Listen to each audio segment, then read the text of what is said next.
السلام علیکم ورحمۃ اللہ وبرکاتہ۔ آج کے خطبے کا عنوان ہے چھوڑے ہوئے روزوں کی قضا۔ الحمدللہ والصلاۃ والسلام علی رسول اللہ۔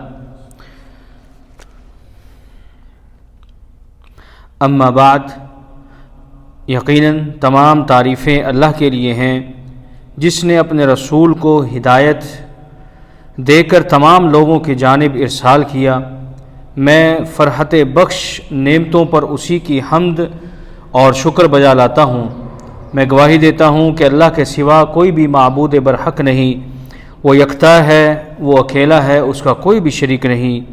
وہ اپنے مومن بندوں کو قیامت بپا ہونے پر تحفظ اور نجات فراہم کرے گا، اور میں گواہی دیتا ہوں کہ ہمارے نبی اور سردار محمد صلی اللہ علیہ وسلم اللہ تعالیٰ کے بندے اور اس کے آخری رسول ہیں۔ آپ نے اپنی امت کو کامیابی کے راستے پر گامزن کیا۔ اللہ تعالیٰ آپ پر، آپ کی آل پر اور تمام صحابہ کرام پر ڈھیروں درود و سلامتی نازل فرمائے۔ حمد و ثنا کے بعد اے ایمان والو، اللہ تعالیٰ سے کما حقہ ڈرو، اور تمہیں موت آئے تو صرف اسلام کی حالت میں۔ اے مسلمانوں، اسلام دین فطرت ہے۔ شریعت اسلامیہ کے تمام احکام میں انسانی فطرت و طبیعت کی بھرپور رعایت کی گئی ہے۔ اسلام کا کوئی حکم ایسا نہیں ہے جو انسان کے لیے پریشانی اور تنگی کا باعث ہو۔ فرمانے باری تعالیٰ ہے، اللہ نے تم پر دین کے بارے میں کوئی تنگی نہیں ڈالی۔ یہی وجہ ہے کہ شریعت اسلامیہ کا کوئی حکم انسان کی قدرت و استطاعت سے باہر نہیں ہے، خواہ وہ مرد ہو یا عورت۔ اسلام نے ہر ایک کی جسمانی ساخت اور ذہنی قوت کے اعتبار سے اس کو شرعی احکام کا مکلف اور پابند بنایا ہے۔ اے اللہ کے بندو، جان بوجھ کر رمضان کے روزے نہ رکھنا گناہ کبیرہ ہے، البتہ بعض عذر کی صورت میں ترک کی گنجائش موجود ہے، اور بہر صورت چاہے انسان جان بوجھ کر روزہ نہ رکھے یا عذر کی بنا پر نہ رکھے، کفارے کا حکم نہیں ہے، بلکہ جتنے روزے رکھنے سے رہ گئے ہوں اتنے روزے رکھ لینا فراغ ذمہ کے لیے کافی ہوگا، اور قضا میں تسلسل ضروری نہیں، متفرقاً بھی قضا روزے رکھنے کی گنجائش موجود ہے۔ جو روزے ابتدا سے رکھے ہی نہیں، ان کی نیت ہی نہیں کی، ان روزوں کی فقط قضا ہے، کفارہ نہیں۔ یعنی چھوڑے گئے ہر ایک روزے کے بدلے ایک روزہ قضا رکھنا ہوگا۔ حساب لگانے کا طریقہ یہ ہے کہ جتنے سالوں کے روزے نہیں رکھ سکے، ان روزوں کی یقینی تعداد یاد نہیں تو غالب گمان کے مطابق ایک تعداد مقرر کریں اور قضا کی نیت سے اتنے روزے پورے کریں۔ جس شخص کے ذمے قضا روزے ہوں تو بہتر یہی ہے کہ وہ قضا روزے پہلے رکھے اور آئندہ رمضان المبارک سے پہلے بہرحال قضا کی کوشش کرے، کیونکہ ان کی ادائیگی ذمہ پر لازم ہے، اور اسی حالت میں موت آ جائے تو اس پر مواخذہ بھی ہے، لہذا پہلے قضا روزوں کو ادا کیا جائے کیونکہ ان کی ادائیگی لازم ہے۔ اس کے باوجود اگر کوئی ان نفلی روزوں کی قضا سے پہلے رکھ لیتا ہے تو نفلی روزے کا ثواب اسے ملے گا، اور قضا روزے اسی طرح اس کے ذمے باقی رہیں گے۔ اے اللہ کے بندو، جس مسلمان نے بغیر عذر کے رمضان کا روزہ چھوڑ دیا تو اس پر واجب ہے کہ وہ توبہ و استغفار کرے، کیونکہ یہ بہت بڑا گناہ ہے، اور اسے چاہیے کہ رمضان کے گزرتے ہی وہ فوراً اس کی قضا کرے، کیونکہ اصل روزے میں وقت پر ادا کرنا ہے۔ اور اگر کسی نے عذر کی وجہ سے، جیسے کہ خواتین کے ہاں حیض، نفاس یا عموماً بیماری، سفر اور ان جیسے دوسرے عذر جن کی وجہ سے روزہ چھوڑنا جائز ہے، روزہ اگر کسی نے چھوڑ دیا تو اس پر بھی قضا واجب ہے، البتہ فوراً واجب نہیں ہے، بلکہ دوسرے رمضان تک جب چاہے قضا کر سکتا ہے، کیونکہ حضرت اماں عائشہ رضی اللہ تعالیٰ عنہ فرماتی ہیں، مجھ پر رمضان کے روزوں کی قضا واجب ہوتی تھی، مجھ پر رمضان کے روزوں کی قضا واجب ہوئی تھی، لیکن میں ان کی قضا شعبان کے مہینے سے پہلے نہیں کر سکتی تھی۔ اسی طرح رسول اللہ صلی اللہ علیہ وسلم کی طرف سے مشغولیت کی وجہ سے ایک صحابی نے پوچھا، اللہ کے رسول، کیا مشغولیت کی وجہ سے میں ان روزوں کی قضا کو آگے کر لوں؟ تو آپ صلی اللہ علیہ وسلم نے اس کی اجازت دی، لیکن جلدی قضا کرنا اس لیے مستحب ہے، یعنی جلدی قضائی دینا رہے ہوئے روزوں کی جلدی قضائی دینا مستحب ہے کہ ایک تو اس سے انسان کے ذمے سے ذمہ داری ختم ہو جاتی ہے، اور دوسرا احتیاط بھی اسی میں ہے کہ تاکہ انسان کسی ایسی چیز میں مبتلا نہ ہو جائے جس کی وجہ سے رہ چکے روزہ نہ رکھ سکے، جیسے بیماری وغیرہ، اور اگر وہ کسی عذر کی وجہ سے دوسرے رمضان کے پہنچنے تک اس کی قضا نہ کر سکا تو وہ دوسرے رمضان کے بعد ان روزوں کی قضا دے گا۔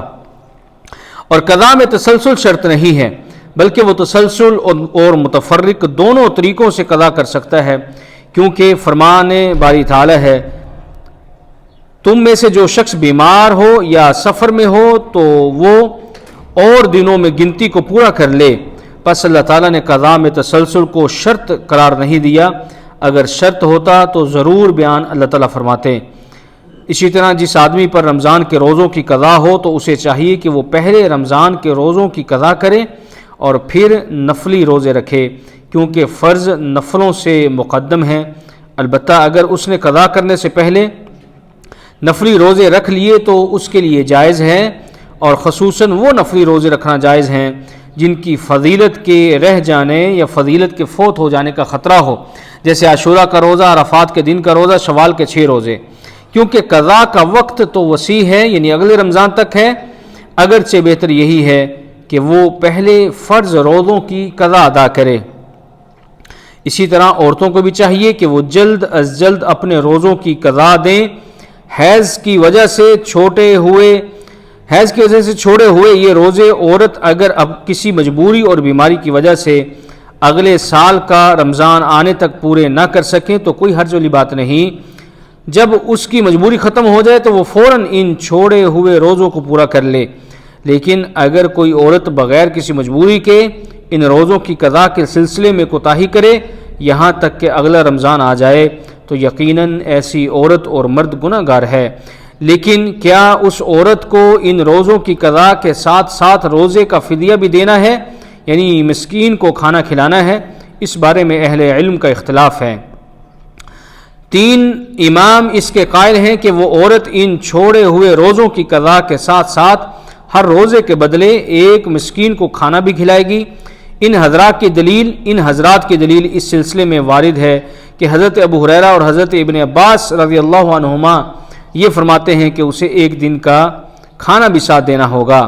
لیکن ایک امام اس بات کے قائل ہیں کہ ایسی عورت کو صرف قضا کرنی ہے، کیونکہ قرآن میں بیمار اور مسافر کے لیے صرف قضا کا حکم آیا ہے، کھانا کھلانے کی بات نہیں آئی۔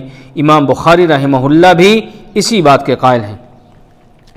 دلیل کے اعتبار سے یہی بعد والا موقف زیادہ راجح اور صحیح معلوم ہوتا ہے، اسی لیے شیخ ابن عثیمین رحمہ اللہ فرماتے ہیں جہاں تک صحابہ کے اقوال کا معاملہ ہے تو ان کی حجت ہونا محل نظر ہے، جبکہ وہ قرآن کے ظاہر کے خلاف ہیں۔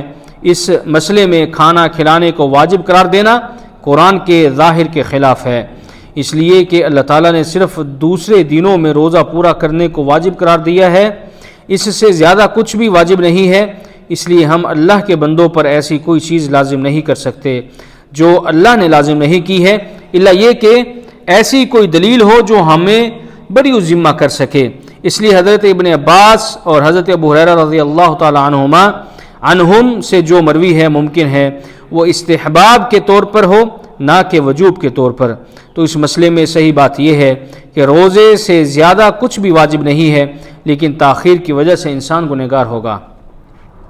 خلاصہ کلام یہ ہے کہ ہمارے ہاں خواتین اس معاملے میں جس سستی اور کوتاہی کا مظاہرہ کرتی ہیں اور ان کے چھوڑے ہوئے روزے کئی سال کے یکجا ہو جاتے ہیں، اکٹھے ہو جاتے ہیں، یہ بہت خطرناک اور گناہ کی بات ہے۔ ان عورتوں کو چاہیے کہ وہ اللہ سے توبہ و استغفار کریں اور پہلی فرصت میں اپنے چھوڑے ہوئے روزوں کی قضا ادا کریں۔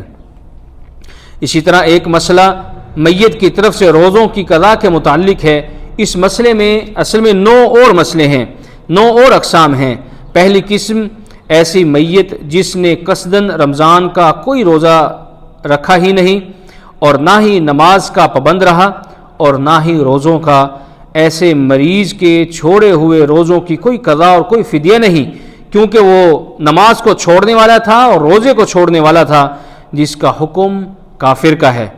دوسری قسم ایسی میت جو نماز اور روزے کا پابند ہو، فرضیت اور رمضان کے روزے اور نماز کی فرضیت کا قائل ہو، مگر غفلت و سستی کی وجہ سے اس نے رمضان کے چند روزے عمدن یعنی جان بوجھ کر چھوڑ دیے ہوں، تو صحیح قول کے مطابق اس کے ورثاء اس کے روزوں کی قضا وارثین کے ذمے ہیں۔ تیسری قسم ایسی میت جو دائمی بیمار ہو یا بڑی عمر کی وجہ سے روزہ نہ رکھ سکتا ہو، تو ہر روزے کے بدلے اسے زندگی میں ہی فدیہ دینا چاہیے، مگر اس وقت کسی وجہ سے اگر وہ فدیہ نہیں دے سکا تو وفات کے بعد اس کے وارثین یعنی لواحقین میت کے مال میں سے ہر روزے کے بدلے ایک مسکین کو نصف سا اناج صدقہ کریں گے۔ چوتھی قسم ایسی میت جسے وفات سے پہلے اچانک رمضان میں مرض لاحق ہو گیا اور اسی مرض میں مبتلا ہو کر وفات پا گیا، اسے روزہ قضا کرنے کی مہلت ہی نہیں ملی، تو ایسے مریض کی جانب سے وارثین پر نہ روزہ ہے اور نہ فدیہ، کیونکہ میت معذور ہے، خواہ میت سے رمضان کے پورے روزے چھوڑے ہوں یا آخر کے چند۔ یہی حکم حیض و نفاس کی حالت میں چھوڑے ہوئے روزوں کے بعد میں اس کی مہلت نہ پانے کا بھی ہے، یعنی قضا کی مہلت نصیب نہ ہوئی، وفات ہو گئی۔ پانچویں قسم ایسی میت جس نے رمضان میں سفر یا بیماری یا حیض یا نفاس یا حمل یا رضاعت یا کسی اور عذر کی وجہ سے چند روزہ چھوڑا ہو اور رمضان کے بعد اس کی ادائیگی کی مہلت ملی مگر کسی وجہ سے قضا نہیں کر سکا، تو وفات کے بعد میت کے وارثین میں سے کوئی ایک یا چاہیں تو سبھی مل کر میت کے چھوڑے ہوئے روزے رکھ لیں، یہ جائز و مشروع ہے، تاہم یہ بات بھی علم میں رہے کہ اگر فدیہ بھی دے دیا جائے تو کفایت کر جائے گا۔ اسی طرح یہ بھی حکم ہے کہ اگر میت کے رشتہ داروں میں سے کوئی روزہ نہ رکھ سکتا ہو یا روزہ رکھنے والا کوئی موجود نہ ہو تو بھی فدیہ دیا جا سکتا ہے۔ چھٹی قسم میت کے ذمے کفارات کے روزے ہوں یعنی کفارے کے روزے ہوں تو اس کی بھی قضا کی جائے گی لازمی طور پہ۔ ساتویں قسم یہ ہے کہ میت کے ذمے نظر کے روزے ہوں کہ کسی نے نظر مانی ہو روزے رکھنے کی لیکن وہ رکھ نہ سکا ہو تو بلا اختلاف اس کی قضا اس کے لواحقین کو دینی ہوگی۔ آٹھویں قسم میت کی طرف سے عام نفلی روزے نہیں رکھے جائیں گے، یعنی میت کے ایصال ثواب کے لیے نفلی روزہ رکھنا جائز نہیں ہے۔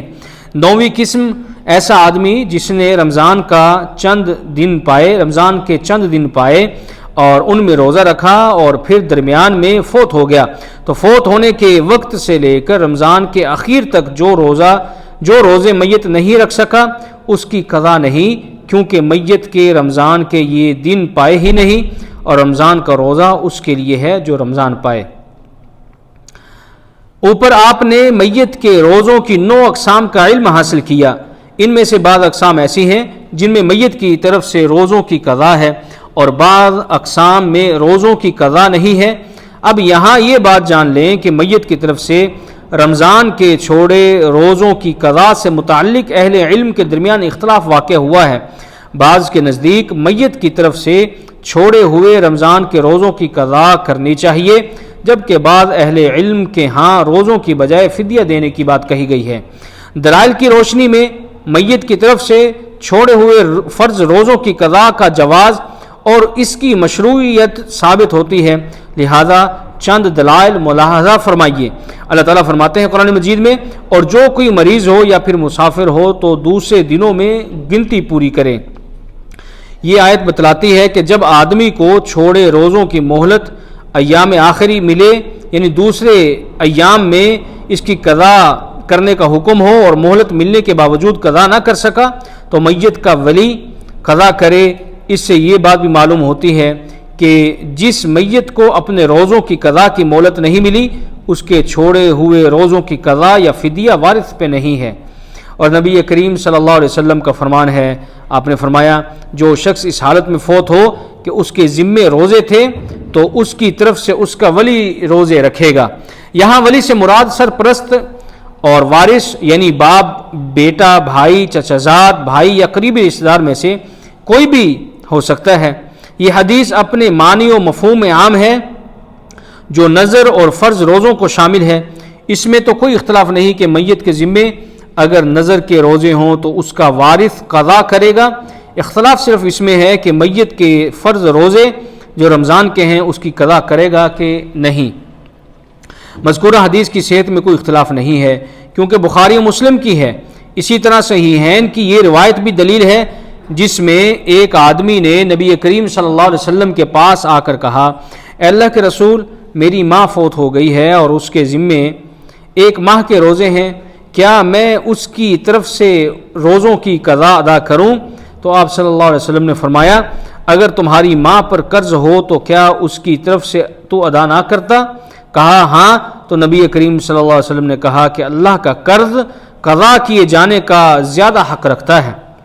ایک عورت نبی کریم صلی اللہ علیہ وسلم کی خدمت میں حاضر ہوئی اور عرض کیا، میری ماں فوت ہو گئی ہے، ان پر رمضان کے 1 مہینے کے روزے ہیں، کیا میں ان کی طرف سے قضا ادا کروں؟ آپ صلی اللہ علیہ وسلم نے فرمایا، تمہارا کیا خیال ہے کہ اگر اس پر قرض ہوتا تو تم ادا کرتی؟ تو انہوں نے کہا جی ہاں۔ آپ نے فرمایا، اللہ تعالیٰ کا قرض ادائیگی کا زیادہ حق رکھتا ہے۔ اللہ کے بندو، رمضان آنے کو چند ایام باقی ہیں۔ آپ میں سے جس نے گزشتہ رمضان روزے چھوڑے تھے، بیماری یا سفر کی وجہ سے ان کی جلد از جلد قضا ادا کریں، کیونکہ اگر آپ قضا ادا نہیں کریں گے تو قیامت والے دن آپ سے سوال ہوگا۔ ہو سکتا ہے کہ آپ کے بعد آپ کے وارثین اور لواحقین آپ کی جگہ پر روزہ نہ رکھیں۔ اللہ تعالی ہمیں دین پر صحیح معنی میں چلنے کی توفیق عطا فرمائے، قرآن مجید کو ہمارے لیے باعث برکت بنائے اور اس کی آیات سے ہمیں مستفید ہونے کی توفیق عطا فرمائے۔ سبحان ربک رب العزت عما یصفون وسلام علی المرسلین والحمد للہ رب العالمین۔